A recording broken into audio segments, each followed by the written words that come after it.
ba tey jii boroom xam-xam yi waxaguñu mbas mi fu mu jëm ak ñun kenn xamagu ko ñu ngi ñaan yàlla mu yem fii. la ñu xamoon ci feebar bi ci jamono jooju mooy jàppoon nañ ni ba tey sax dafay wàlle ci anam yu jéggi dayoo. waaw mais gouvernement yëpp mais bi ngeen koy wax da ngeen ko sukkandiku ci ñoo xam ni seen xam-xam daf ci màcc. waaw dafa ndànk wax leen ko dafa ndànk. waaw dafa ndànk mu ñëw. ci mbas mi fii ñi nga xam ni Sénégal la nga koy doxale dañoo jiital boroom xam-xam yi. ñu nekk ci domaine boo xam ni médecins yi ñoom ñoo ñuy wax. lan la ñu war a def. ñu ne ñu situation bi ñu nekk képp koo xam ni faatu nga ci mbas mi nañ la bàyyi fi nga nekk muy communiqué bu ministère de la santé génne woon gouvernement bi doxal loolu. maintenant président jël décision ña nga xam ni ñu ngi bitim réew di ay doomu Sénégal bu ñu feebaree nañ leen dimbali bu ñu fa wàññeeku it nañ leen dimbali. mu andi woon fi coow lu rëy. ñoom ñu andi ay argument bi ñu andee ay argument aussi ñu jox ko sunu borom xam-xam yi ñu dem saisir justice. bi ñu saisir justice mais taxul woon en tant que gouvernement ñun ñu ngi doon ut ay solution parce que lu metti la. d'accord c'est-à-dire président delluwaatul ci borom xam-xam yi mu waxtaanaloon. xaarul décision justice. déedéet dafa jëlaat décision génn ci. déedéet Pape nag nga baal ma. ok noonu. ok déedéet dañoo nekk ci processus ñoom ñuy def am seen revendication qui est tout à fait légitime. di wax na seen néew yi dellu si Sénégal ñuy laaj borom xam-xam yi. boroom xam-xam yi ñu waxoon mënul nekk xam-xam di dox ni ba ñu wax ñu ni ci condition yi mën naa nekk. même ñoom ñu nekkoon à l'étranger jox nañu ay documents yu leen ay médecins tubaab jox xamal ñu ni am na ay conditions yoo xam ne bu ñu ko remplir mën nañ ko def avec très peu de risques biñ ko xamalee président. mu jël décision effectivement lever mesure bi et léegi y a plus de problème. Dernière chose monsieur le ministre ci leadership bi ngay wax sànq bàkkee nga ko président Macky Sall c'est vrai. Le 8 avril. bind na ci nouvel ordre mondial bu mu bëgg mu taxaw. Le 22 Union africaine def nañu sommet en visio chef d'État africain yi spécifiquement sur les impacts du Covid. En Afrique. mais mu mel ni kii gisuñu benn yoon ba fi mu toll nii stratégie boo xam ne africains yi ñoo ko bokkee comme ni Union européenne amee seen stratégie d'ensemble te ñun mu fekk ñu ci situation boo xam ne toogaay bi jekkul ci ensemble sous-régionaux yi ci seen bopp sax ci CEDEAO déggaguñu foo xam ne jël nañu dogal pour stratégie d'ensemble ndax feebar bu jeexee fii Sénégal jeexul fii à côté xamuñu nu ñuy def ñun. leadership bu ñu koy bàkk bind ko yow ci Jeune Afrique mais journaux yu bëri reprendre nañ ko le 24 juin nga wax ni Afrique faw mu nekk au cœur du nouvel ordre. mais est-ce que ci wax rek lay doon nañ la ñuy def ba Afrique jëlaat place boobu parce que ñeneen ñi defaru nañ ba jekk mais ñun réunion wuñu waxtaanuñu defaruwuñu ensemble sous-régionaux yi sax dara taxawagul comment on fait. mais li nga wax dëgg la loolu moom mooy wane leadership bi nga xam ne président am na ko mooy jàpp na ni tey que nouvel ordre mondial dafa war a am li amoon démb mënatu la nekk. mais monsieur le ministre nangu nga ni. maa ngi ñëw waaw maa ngi ñëw ci vraiment initiative dafa mel ni initiative en solo la tey état yi. vraiment ku nekk waaw maa ngi ñëw sa bopp nga tal. xam nga loolu mooy même ci annulation dette bi en solo. loolu mooy symboliser leadership. toujours dafa am kuy jiitu di wax au départ mën nañ ko sax bañ a déglu. mën nañ ko bañ a gëm mën nañ ko cee bañ a topp ñu dem ba ci yàgg mu am ñaar wala ñett yu ci yokku dem ba ci yàgg ñëpp ànd ci. président bi muy wax annulation de la dette c'était en fin d'année boobu mbas mi ñëwagul boobu directeur général FMI mi ngi ñëw fii mu am sommet boobu moom gis na ni adduna bi di doxee jëmul fu baax. mais fekk na aussi égoïsme yi dafa développé wu ci àdduna bi malheureusement noonu la demee xëy na mënaguñ ci dara mais noonu la demee ñu dem ba mbas mi ñëw jàngal ñu lu rëy feebar bi dafa judd ci benn province ci biir Chine tasagul ci Chine. wër adduna bi yëpp. muy tekki koo xam ne jàpp nga ni mën ngaa aar sa bopp yow kese bàyyi ñeneen ñi nax ka sa bopp. ci benn province su Chine la jógee. tasagul ci Chine dem na Europe ñëw na Afrique dem na Amérique daj na fépp. loolu dafa dëggal li président waxoon ci un nouvel ordre mondial. gis nga ñi doon wax waxi environnement ñu bañ leen a déglu nañu protéger suñuy désert suñu suuf nañu protéger géej gi nañu polluer moins tey ji bu ñu waxee dina leen gën a dégg. parce que ku nekk jàppoon nga ni man mën naa cee génn te sama morom du ci génn mais tey mbas mi wane na ni mënuñ cee génn mais nan lañ ci mën a génnee adduna bi am na alal dëgg la mais xëy na répartition bi ni mu demee tey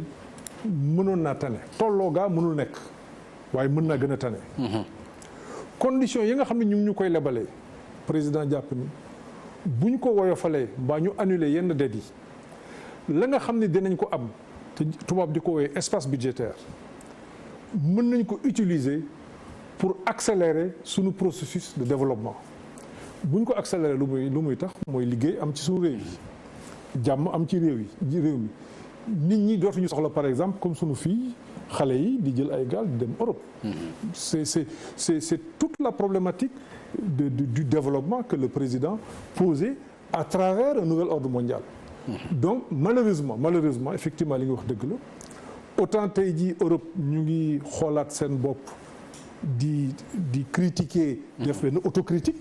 parce que ñoom aussi seen Union européenne bi gis nañ ni xëy na ci Covid bi ni ñu doxalee woon xëy na am na loo xam ne war nañ ko cee soppi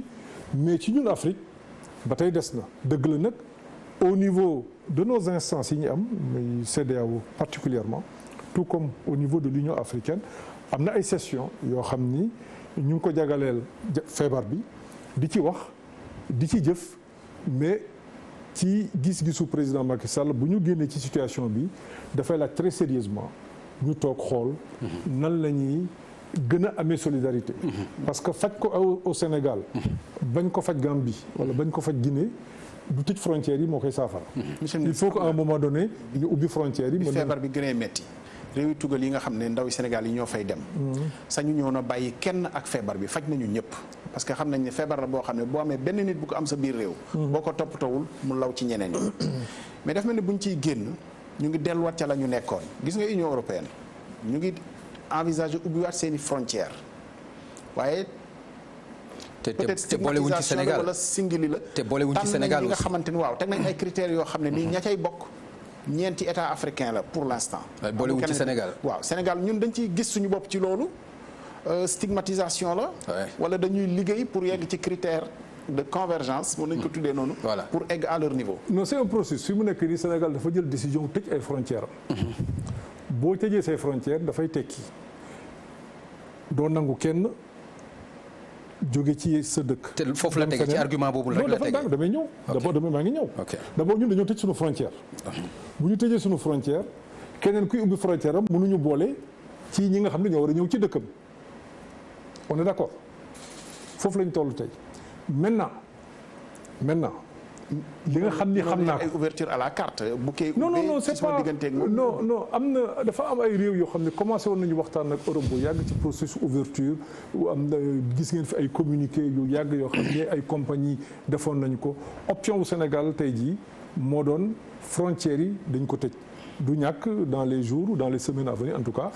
président dina ci àddu wax exactement ban direction la ñuy jël mais tant que ñu ngi tëj frontières yi benn avion mënu fee ñëw. d'accord benn avion mënu fee jógee am na avion yi fii ñëw wala avion yi fii jógee ci ay conditions la yoo xam ni xëy na mën nañ ci waxtaanaat ci kanam. bu ñu wax d'accord man ci tëj frontières yooyu sax monsieur le ministre man dama ci am lu ma jaaxal parce que ku ne xam na ni CEDEAO bokk na ci charte yi mu gën a amal solo mooy nit ñi ku nekk mën a dem foo bëgg a dem foo mën a boo bëgg a dem nga dem boo bëggee toog nga toog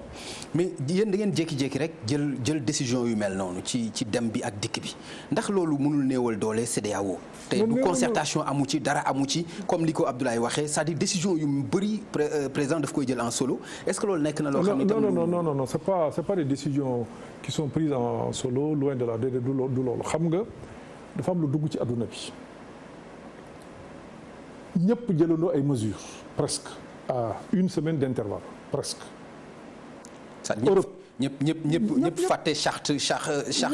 yi nga xam ni yëpp par exemple signé woon nga ko wala dara danger bi ñuy jànkoonteeloon moom moo ëpp doole fuuf. ok d'accord droit yi nga xam ne amoon nañ ko. loolu dëgg la moom.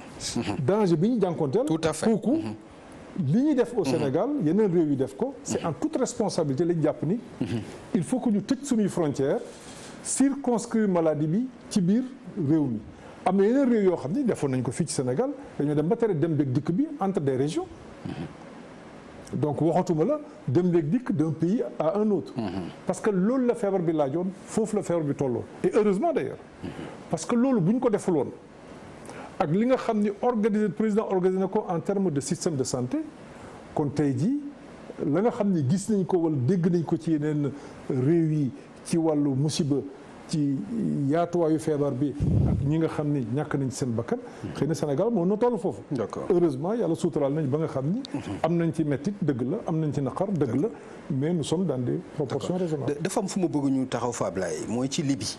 parce que dama gis ni taxawaay bi ci Turquie di taxaw wala Égypte wala yeneen réew fekkul benn réewu Afrique daanaka ndax loolu lu reconnaissant la envers Kadhafi nga xam ni ak lu mën a xew itam lu ñu ko mën a waxal ci ni mu géré woon ku amoon taxawaay la ci Afrique ëllëgu Libye lan la mën a jur bu fekkente ni indi na jaxasoo ak lan moo ciy taxawaayu Afrique notamment le Sénégal. ma compléter si on peut se permettre monsieur le ministre parce que bëgg nañoo xam position Sénégal parce que Libye tànn sa bu la neex la entre Haftar ak le gouvernement bi nga xam ne moom la ñu reconnaître Sénégal ci ban taxawaay la. bi nga wax parce que mooy bi ñu reconnaître dafa am état yoo Sénégal xamante foofu am na état yoo xam ne assumé nañu seen diggante ak Haftar ci ni ñu koy jàppale di ko jox. gis nga situation bi am Libye moom moo jur li am Sahel li ngay wax Mali situation Libye bi moo ko jur 2011 bi ñuy jëlee Kadhafi fii loolu bokk na ci li tas Libye loolu moo tas Libye boobu ba tey Libye teguwul ci yoon. tey jii effectivement am nañu ñu fay xëccoo góor gi Sénégal mi ngi ci côté ki nga xam ni Union africaine reconnaître na ko kooku la Sénégal di reconnaître maintenant li am Libye il faut reconnaître li fa nekk ay puissance ñoom ñooy xeex biir Libye. mënuma tudd lii wala lële di nga comprendre position ministre des affaires étrangères. mais ni nga ci gisee par exemple muy Turquie muy yeneen réew yi mais est-ce que Afrique aussi waru ci woon am benn taxawaay. Union africaine taxaw mi ngi ci taxaw waaw Union africaine taxaw nañ xëy na doole ji moo toll foofu parce que li ma la wax ce sont des puissances extérieures yu bari doole ñoom ñooy xeex biir Libye Union africaine am na ci taxawaay boo xam ni taxaw na ko fi mu nekk nii pour jàmm ñëwaat ci Libye bu ngeen xoolee fan yi passé am na ay waxtaan yu fa commencé yoo xamante ni gis nañ ci waxtaan biir Égypte gis nañ ci Turquie gis nañ ci yeneen réew yoo xam ni jàpp nañ ni la fa nekk bu continuer yàlla mën a def jàmm ñëwaat ci réew mi mais en attendant c'est un gros problème pour l'Afrique et notamment pour le Sahel. donc ñun war nañ ci jël suñuy matukaay. Monsieur le ministre est-ce que activistes yi quand même des fois duñu wax dëgg ci bu ñuy wax ni jot na pour ñu xeex moomaat suñu bopp ndax dafa mel ni Afrique terrain de jeu la grande puissance yi gis nga ko Libye bi ñun daanaka acteur passif lañ ci dañuy wane jàppale rek mais nekkuñu ci jeu bi réellement ça se passe en Turquie ak yeneen i puissance ñu ciy xëccoo di ci dem bu baax am loo xam ne nii institution de souveraineté de développement la woon xam moom la ñu fogoon muy Banque africaine de développement. Banque africaine de développement tey mu toll ci situation boo xam ne li fa xew ay puissances étrangères yoo xam ne nii ay non résidence lañ leen tuddee bokkuñu ñooy nasaka nocci ñun suñu chef d'État yi li ñu mën a yem rek mooy maa ngi jàppale président directeur général bi nga xam ne moo fa nekk te Amérique nekk ci tànki dëjjeet ko jëlee ko fa te muy suñu banque africaine de développement est-ce que ñun am nañu souveraineté naka la ñu fexe ba yooyu yëpp rëccu ñu ba tey ñun ñu doon terrain de jeu wu puissance étrangère yi ñoom ñooy lijjanti ak nasaka nocci li xew fi Afrique. xam nga li nga wax léegi dëgg la souveraineté dañ koy conquérir en permanence et aujourd'hui dëgg la Afrique dooleem xaw naa néew loolu aussi c'est la vérité. mais kon loolu dafay jox dëgg. dafa ndànk mu ñëw waa FRAPP. déedéet dafa ndànk mu ñëw tudduma FRAPP tudduma. non mais dafa la di jox dëgg ci ñi nga xam ne li ñuy xeex yëpp mooy seen souveraineté ci seen wàllu monnaie ak seen wàllu alal aussi. dafa ndànk xam nga waxtaan boo mënti gis. xool situation réelle bi da cee baax bu dul loolu rek da ngay doon idéaliste. di wax loo xam ni buñ la joxee mooy mënoo ko def. ok aujourd'hui il y a une situation qui est là qui est concrète et bi nga tuddee léegi leadership bu président Macky Sall loolu lay xeex en réalité quand il dit l'heure de l'Afrique a sonné quand il dit il faut que ñu xool nu ñuy bâtir ensemble suñu développement mais il faut reconnaître que am na quand même ay difficultés en Afrique parce que tey jii même dem beeg dikk bi jóge fii par exemple dem Mali wala jóge fii dem Guinée-Bissau wala jóge Guinée-Bissau dem feneen xëy na dem Paris ñëw mooy gën a yomb loolu c'est la réalité donc am na loo xam ni il faut que ñu transformer suñuy économie am na loo xam ni foog ñu liggéey ko ci wàllu intégration ba pare doog a mën a am leneen lu ñuy laaj malheureusement on a des contraintes qui sont réelles mais taxul Afrique tey commencé na am ay kilifa am na ay responsables yoo xam ni ñu ngi dóor ci table ji si on peut utiliser cette expression pour que les choses puissent avancer BAD c'est une institution de développement boo xam ne ni ko tabaxee dafay dimbali waa Afrique président ba fa nekk di xaritu Sénégal di xaritu président de la République Macky Sall jàppale Sénégal ci lu bëree bëri jàppale ay réew yu bëree bëri mu am divergence ak yeneen actionnaires parce que BAD dafa am 2 groupes d'actionnaires dafa am réewu Afrique yëpp li ñu bokk am ñeneen ñoo xam ne ñu andi seen alal bokk biiru BAD doon ñu woy les non régionaux ay quelques pays Amérique am ci doole ni ñuy falee président BAD mooy il faut que genn wàll bu nekk d'accord ils ont posé un problème tous les chefs d'État presque yu Afrique ñu ngi jàppale président bi fa nekk léegi ñu ngi waxtaan ak Amérique am nañu yaakaar ni waxtaan woowu dina jur jàmm ba ñu am ci lu ñu bëgg mais ça c'est ce sont les règles du jeu il faut que ñu xam ni Ablaye bu ñu toppee ponk bi nii xam naa ni dinañ ci yàgg te waxtu bi daf ñuy dab am na yeneen ponk yu ñu war a mais dinañ ko daaneele fenn rek parce que il faut ñu xam itam ban taxawaay la état bu Sénégal am ci ëllëgu Covid bi parce que lu bëri lu ñu yaakaaroon gis nga ko muy ci wàllu pétrole bi muy ci wàllu leneen ak leneen loo xam ni lu ñu mënoon jàpp la tey mën nañ wax ni bu doon jar fukk tey njëgam wàcc na te bëri na itam ñi nga xam ne ay investisseurs lañu woon li ñu ci diggee woon xëy nañu matale ko dina nekk lu jafe président sax junj na ko ci génnam bi nga xam ne génnam bu mujj bi la lan nga jàpp ni kon moom mooy ëllëg bi ci Covid bi ci Afrique rawatina ci Sénégal. waaw Covid bi dina changer lu bëree bëri. il faut que loolu ñu nangu ko lu bett adduna bi yëpp la. kenn xalaatuloo ne adduna bi dina xëy bloqué wu. nii mu bloqué woo. ci ba pare jur conséquences yi mu jur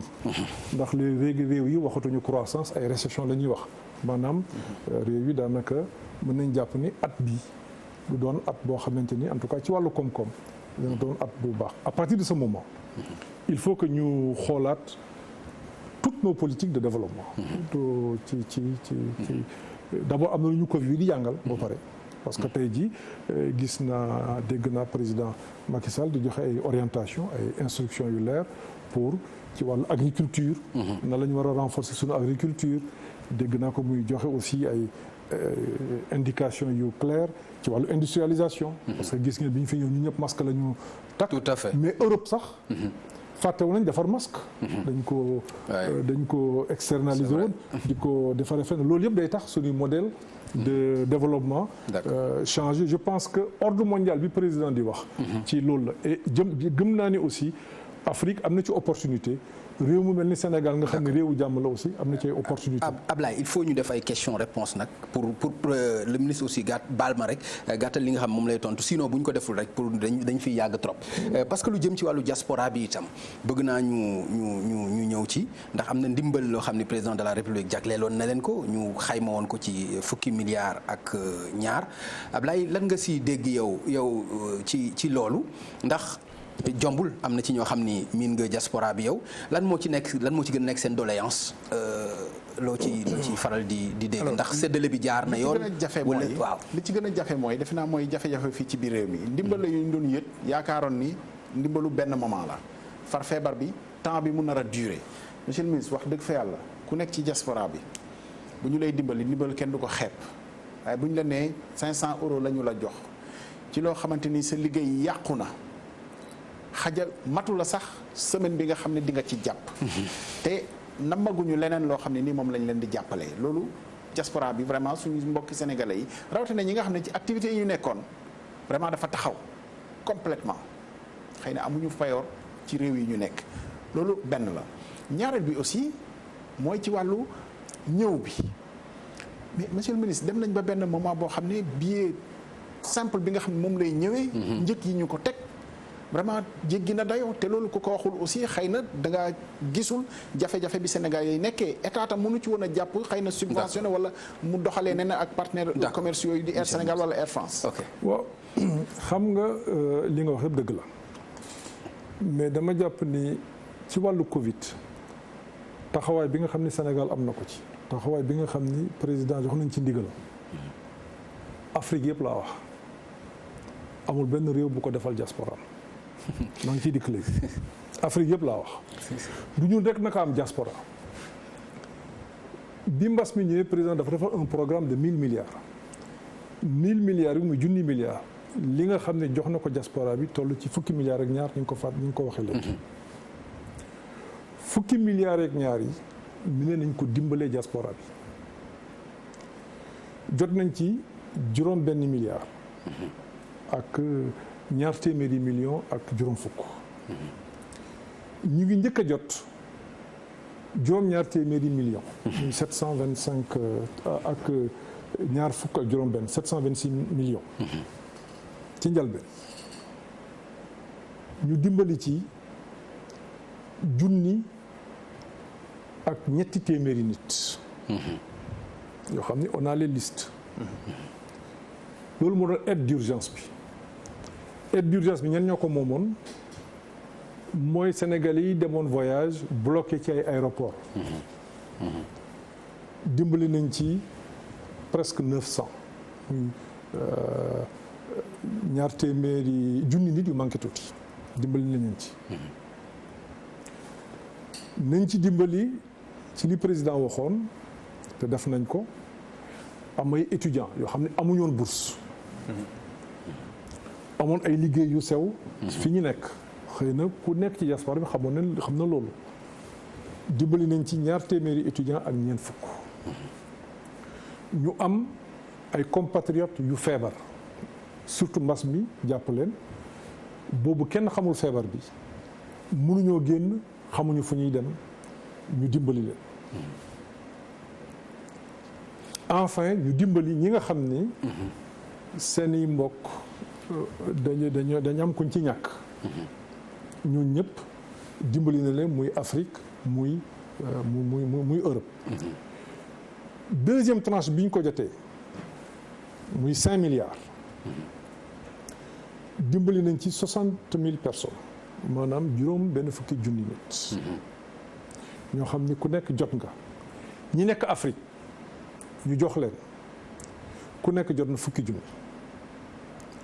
ñi nekk Europe soit zone dollar wala zone euro di nga jot 300 euros wala 300 dollars 300 euros dina toll après ci 180 000 à peu près 65 euros presque 200 000 étudiants yi ñu jox leen 200 dama ne amul benn réew boo xam ne def na ko maintenant gis nañ ni sénégalais yi soxla nañ ko gis nañ ni diaspora bi soxla nañ ko incha allah semaine bii ñuy dugg 6 milliards 250 mille yi des dinañ ko génne dinañ ko joxe Afrique parce que plateforme bi ñu amoon nga xam ni ku bëgg da nga ciy bindu plateforme bi ñaari junni nit ñoo ci bindu ñaari nu mu tudd 200 000 personnes. ñoo ci bindu. ci plateforme boobu. d'accord ñoo ci bindu. d'accord maintenant mu des dem beeg dikk bi. dem beeg dikk bi allez-y. alors